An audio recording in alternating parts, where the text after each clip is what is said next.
topic of threat intelligence, it gets everybody spun up in terms of opinions. It seems like everybody's got an opinion about threat intelligence. And unfortunately for the intelligence community, the threat intelligence community, we're always getting sort of, I would just say we're personified in the sense of like threat feeds and like bad threat intel. And you always see people passing off just like OSINT as threat intel, and that's not good threat intel. And so if you have had a relationship with intel before and you didn't like it, very likely you got some pretty bad intel. There are good ways to do things, and it's really, really incredible to see what can happen when programs and security programs use intelligence correctly. So I couldn't think of two better folks. So Amy, why don't you go ahead and kick it off for us? Great. Thanks, Rob. And just to reiterate, Don's first bullet on his last slide was a great segue into threat intel, talking about understanding your environment and understanding what things should look like so you can prepare for when you're seeing something that isn't quite right and knowing how to go about it from there. The next slide, please. So I think the best place to start talking about threat intelligence is not actually with a definition slide, but I think definitions really are important, and I strongly believe that language matters. So that's why we actually decided to start with a definition slide. But it also serves a greater purpose, and that's to understand the specific value that threat intelligence provides when it's integrated into a security program. So what is it? Threat intel is actionable knowledge, as you see, with context, and that is that knowledge is gained from hypothesis-led and evidence-based analytic processes. And so the result of those processes and that analysis is to improve the visibility of the environment, to enable defenders, and then also to drive decision-making. But to what end? And that's really what I was trying to get at when I said, you know, a definition isn't the be-all, end-all. What's the impact and what does it matter? And so the key here is, from an operational perspective, fully mature and integrated threat intelligence reduces recovery time during incidents. It reduces the adversary dwell time in your environment, and it can provide an overall increase in the efficacy of all security operations. So in other words, threat intel's value is that it's a force multiplier. Next slide, please. All right. So in addition to being a force multiplier, bottom line here, threat intelligence leads to a reduction in harm for your organization. So in order to apply threat intel to reduce that harm, we need to address the 3-question rule. What's the threat? And that's really the who, what, when, where, why, and how. We need to understand what is the impact to the organization if that threat is realized. And then we need to know what actions can mitigate that threat, both in the near term and in mid to long term. And threat intel aims to answer these questions by defining the context, which is basically just information relating to who should care about the threat and why. And then also defining the action to be taken, which is how to protect and defend against that threat. But determining, in addition to that, there's also a key answer, and that is determining when non-action is appropriate. And this is particularly important when we're talking about cases of FUD, and that can create a lot of unnecessary panic or fatigue with decision makers. And as a side note, this is kind of a personal aspect to me, because I came to Dragos right around September 2018 with the Merrimack Valley pipeline explosions. And I have family in some of the cities that had the explosions. And responders weren't even on the scene yet, and Twitter had all the answers that it was an attack. And you know, I remember distinctly Dragos's position, like, let's get some more information before we rush to judgment. And so that's always kind of been in the back of my mind as an intel analyst, that knowing when not to act is just as important as knowing when to act and what actions to take. So without context, threat intel doesn't allow defenders to prioritize their defensive actions. And without action, threat intel creates an informed victim, but a victim nonetheless. And then without allowing for non-action, threat intel potentially wastes resources that could be applied to legitimate threats. Next slide, please. So threat intel can only execute on its value proposition if it's delivered to the appropriate people in the appropriate manner. And that is in a way that's most consumable to the intended audience. So on this slide, it's a really great example of the same intelligence, but different aspects of information that are highlighted specific to the intended audience and the actions that they might need to take in response.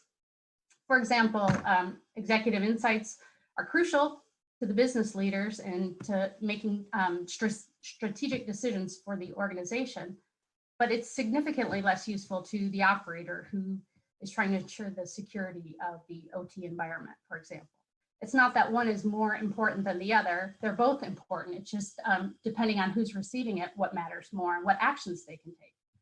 So not all organizations can support a dedicated threat intel team. They don't necessarily have individuals who are full-time fulfilling these different roles. Some can, some do for sure, but organizations that are still maturing their threat intel capability can benefit from using solutions that cover the full spectrum of threat intel applications. They supply the most technical information, like we see the automated machine indicators and technical reports, but then also applying, enriching that data and applying it with a strategic mindset for decision makers who are interested in what direction to take the company and those kinds of decisions that need to be made. Next slide, please. And so really this just kind of highlights that in a little bit more detail, the product types and their intended audiences.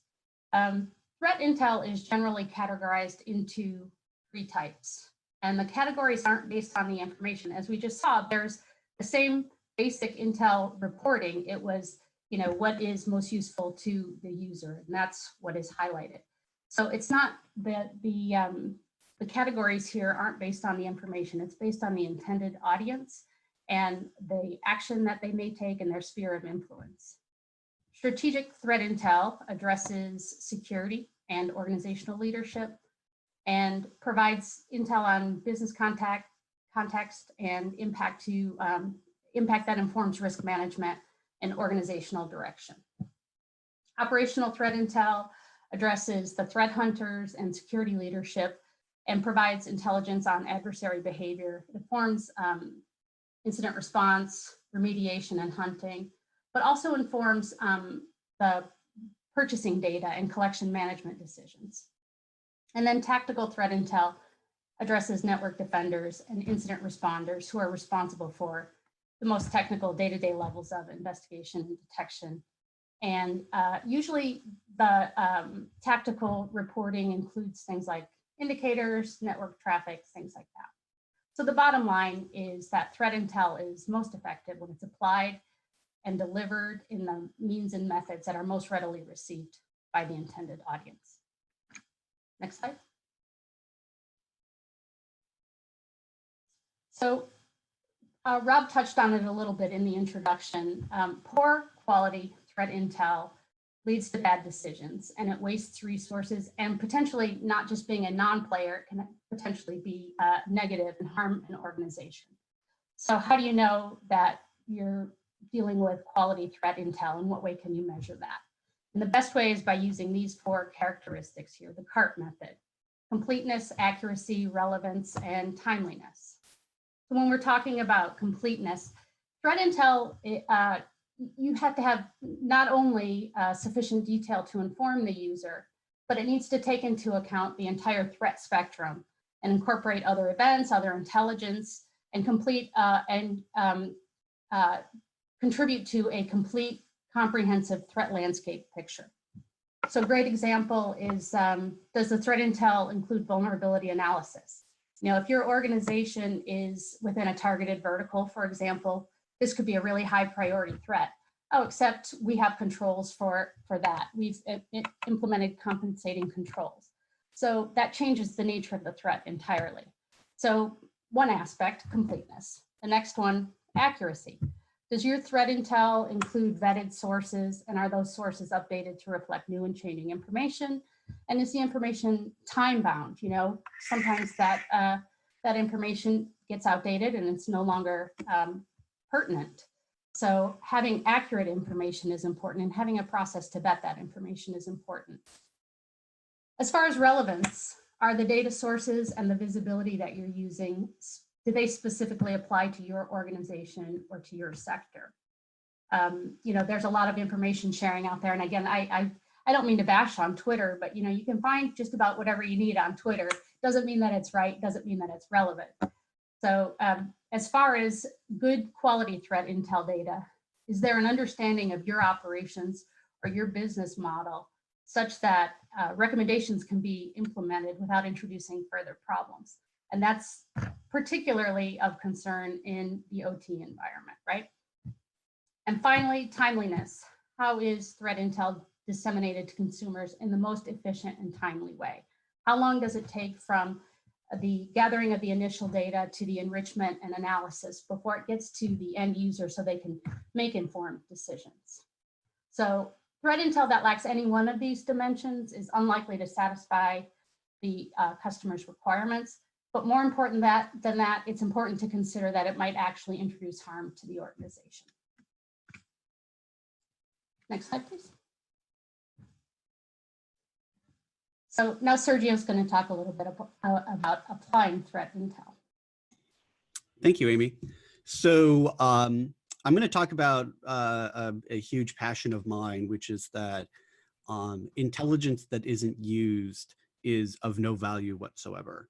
It doesn't matter what we do if what we're saying doesn't get used, then there was no value saying it in the first place.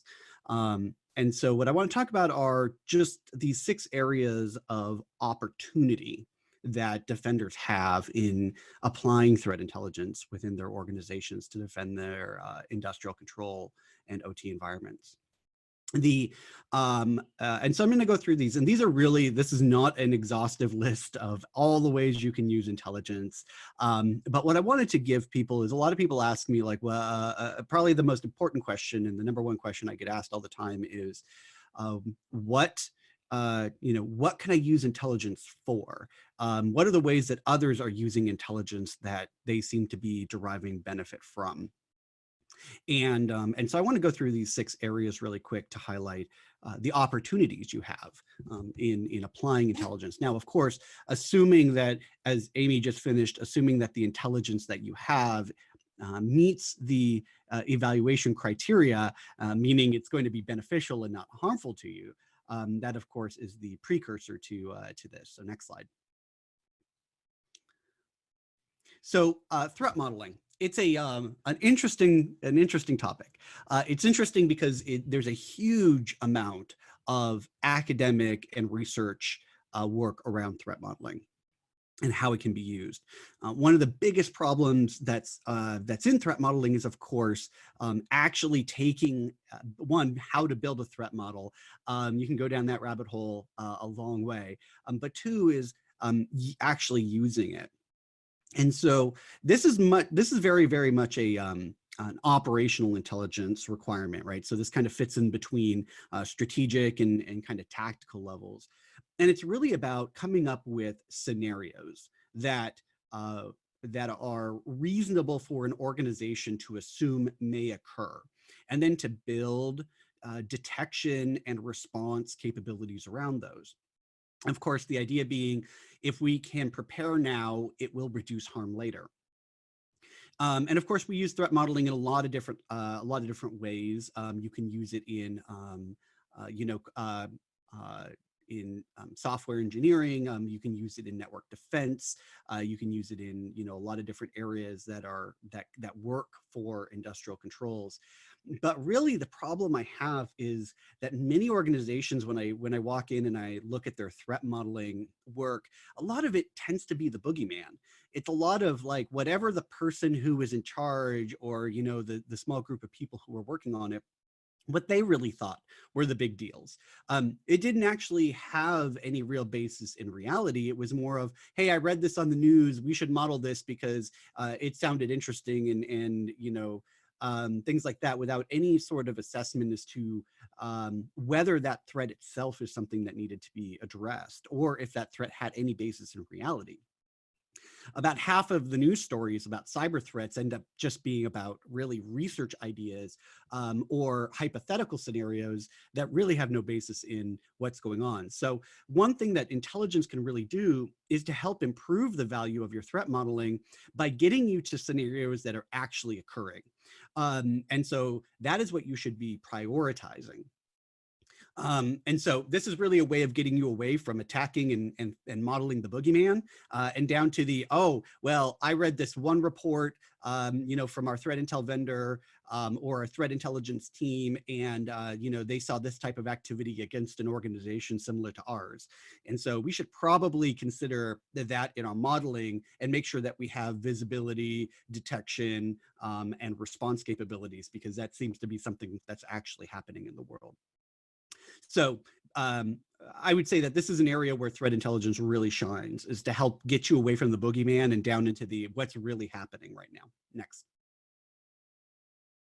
The next thing I want to talk about is policy. Now, this is one where intelligence has a huge role to play, but it's very, very difficult, and it takes two to excuse me. It takes two to tango here, right?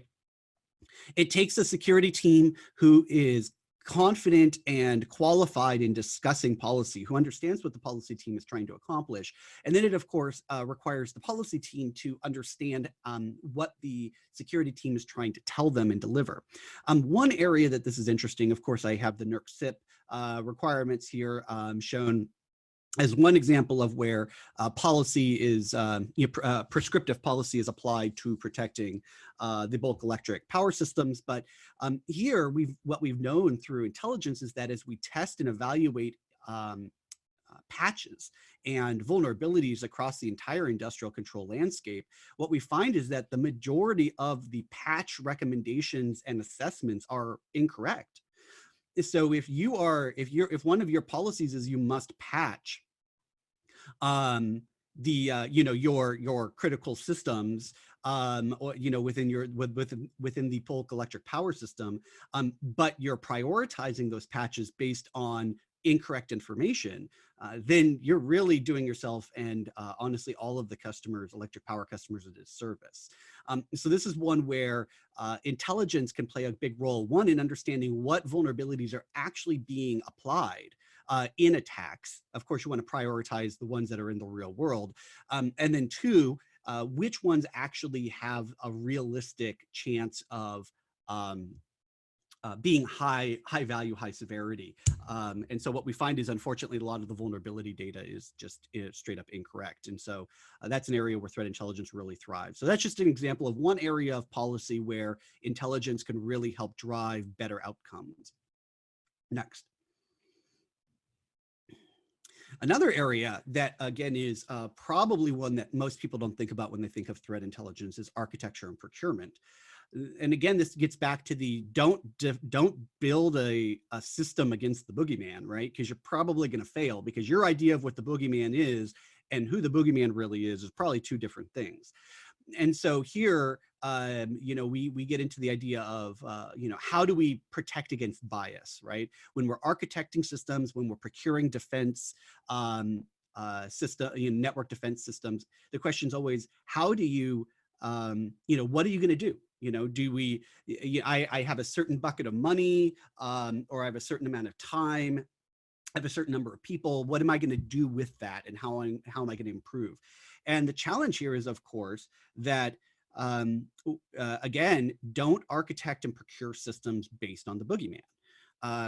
What your idea of what bad is and what the real world of badness is, especially in industrial controls, we've learned are two very different things.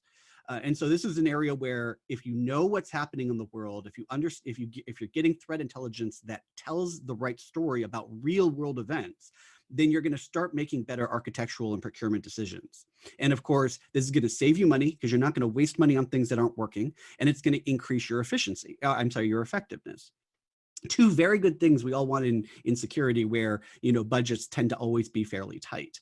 And so this is one where threat intelligence can deliver real value at a very high level, very early in the conversation. This isn't like, oh, what badness happened to me today. No, this is the years of work that went before that happened. where threat intelligence plays a role. So here I'm trying to give you examples of all the way through the network security, network defense life cycle where you can apply threat intelligence effectively. Next. Another area that's important is data collection. Of course, if you know, it's the age-old question: if a tree falls in the forest and nobody's around to hear it, did it happen? Well, if an adversary compromised the system and lives and dwells inside that system, and a network defender doesn't know about it, you know, is there anything you can do? And the answer is probably not. And so we all start with visibility. Visibility is number one in network defense. If you can't see it, you can't defend against it. And so here, data collection is really, really critical. And one thing that intelligence, again, gets you to is, what are the threats that are occurring in the world, and how can we gain visibility on those? And so this gets down to the, you need to have defense in depth, right? That's a thing we've talked about, excuse me, for the last 30 odd years in network security. But more importantly, we need to talk about, do you have detection in depth? Not every detection along your line is going to potentially work against every potential scenario. So you need to have multiple detections in line in order to potentially detect something. But then you also have to have visibility in depth. And that's also something we don't talk about much, which is, hey, you know what? You can't just detect things. You also have to have the data in case things go wrong. You got to get to root cause analysis. If you have PLCs dropping offline, even if a detection didn't go off, you need to be able to know what happened. Can you bring, you know, a big thing I talk to asset owners and operators about all the time is the lack of the ability to understand if you can bring systems back online safely after an event. And the challenge is that a lot of people completely lack the visibility necessary to do that. Do you know that the adversary is still there? Do you know what they've done? Do you know other potential environments that they've compromised? These are all really important questions when you talk about after an event, you know, how do you respond and recover to that? And so this gets down to your data collection strategy. And of course, here's just an example on the slide of a potential area where you could, where you can kind of apply that question of, hey, here are my different areas, right? I have a control center, I have these different transmission stations, and so forth. Here are the assets I have in there. Here are the data types I can get out. Here are the things I can detect with those. And how much storage and data do I actually need? Of course, everyone wants to say they need storage and data all the time. But one other thing that's important that threat intelligence can give you is it can give you insight into how long adversaries are dwelling in certain types of environments. And that's critical because one of the things from a budget perspective that almost always is a difficult question to answer is, how much data can we store and how much is it going to cost us? And of course, when budgets start getting tight, the question is, well, can we reduce that from 60 days to 30 days? Right? And things like that. And these are, I mean, I can't tell you the number of times in my career I've been involved in these conversations. Why? Because storage is cheap, but large storage is still expensive. So it's an area that's always looked at for cutting. And here's an area where using threat intelligence, you can get visibility into, oh no, we need this for 120 days because this adversary against a organization similar to mine was operational in their environment for 60 days, and it took them 6 months to kick them out. And so we need this amount of data, because if that happens to us, we're going to need to do the same thing. And then again, this is where intelligence can help you. And it can also go the opposite direction, say, hey, well, guess what? Knowing what we know about this adversary or this type of threat, we only need 30 days of it. And so we can save a little bit of money here. And so you could also, obviously not just be the, I want to spend more money, but also be the honest broker in the room that says, here's an area where we can do better, right? Be more efficient. And again, this is an area where threat intelligence really shines. Next. Incident response.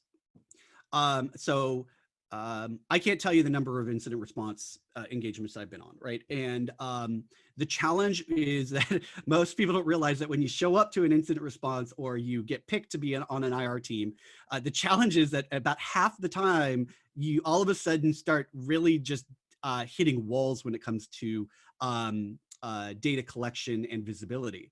And one of the key components of any incident response is root cause analysis, right?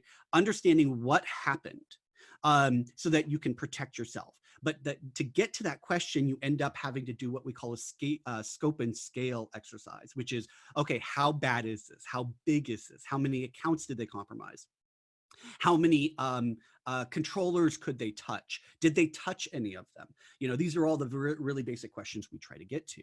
And so the issue is that threat intelligence can help us because it can say, hey, well, this type of activity that's been seen before, we know that they've done these things. So let's go and prioritize looking for that first. Why? Because humans are really a product of behavior, right? We love doing things over and over again. It makes us comfortable. It makes us experts. Honestly, most red teams do very, very few things. They just do it really well. And that's really the key to being any good adversary, is do a few things really well. And so really what you want to do is, if you understand the behaviors of an adversary, you can immediately, or a threat type, a class. What I really mean by adversary is kind of a threat class. Like, this type of adversary does these things. Then what you can do is you can scope and scale remediation and response faster. If you know, because you can basically take things out of scope. And so that's really, really important because sometimes with incident response, it's more important to know what's out of scope than it is to know what's in scope. You can't boil the ocean every time you drop it in an incident response, as much as you'd love to, right? Things got to get fixed. Things got to come back online. People got to know what's going on. So really knowing in scope, out of scope is one of the key issues. And this is where threat intelligence shines. Next. The last area I want to talk about is threat behavioral analytics. And this is really important because one area you want to get to, again, is I've been talking about classes of threats. You can't detect all the threats in the world. It's just not possible. We've all seen the, ridiculous and stupid numbers that get thrown out every year about, this vendor found, 1 million new pieces of malware a week. And crap like that, when they're really just counting file hash changes or whatever they have, right? And so you can't really go after 1 million new pieces of badware a week. So what we have to do is, to scale defense, we have to get to behaviors. We have to understand what the classes of threats are. And good threat intelligence will apply the kill chain and the attack model to help you understand what the classes of behaviors are. And maybe what it'll do, and the hope is that when you apply these models, you'll get down from 1.5 million bad things that came in this year, or this week. And what it'll do is it'll just come down and it'll say, hey, but really there were only 3 behaviors. Of all of these 1.5 million things, it really only did 3. Those were 3 million variations, or 1.5 million variations of 3 different things. And now I really just need to make sure that I can detect and respond to these 3 things, and I'm good. That's what makes defense scalable. And that's where threat intelligence, again, really shines, is to get you away from the big numbers and get you down to the what matters today, what matters now, and how can I focus my efforts to be more efficient. Threat intelligence really is about achieving efficiency. It's about getting your teams to not do more, but actually do better with fewer things and really focus on what's happening. Next. So what I just wanted to close on was a thank you to everybody. Of course, I'm super passionate about threat intel. It's really hard. It is a really difficult thing to do. The way you scale threat intel is not with people. You should scale it with devices, with architecture, with policy decisions, with choosing detection and technologies which focus on behaviors and the attack model as methods of going after classes of threats for you, helping you improve your visibility, right? So that when bad things happen, you can get to the real answers, because you can't detect everything, but if something goes wrong, you still need to know what happened. And so, my hope is that not every organization in the world is going to have a threat intel team. Not every organization in the world should have a threat intel team. But what you should have is using intelligence, the security team, whether it's at the executive level, the VP or director level, all the way down to the practitioners, right? You should at least use threat intelligence to make better decisions all the way through your process, even if you're not, quote unquote, using threat intelligence as most people understand it. And that's how you're going to make your organization better. And just by doing it in any one, but hopefully multiples of those steps, you can achieve some really great results with really high returns on investments on those. Thank you for your time today.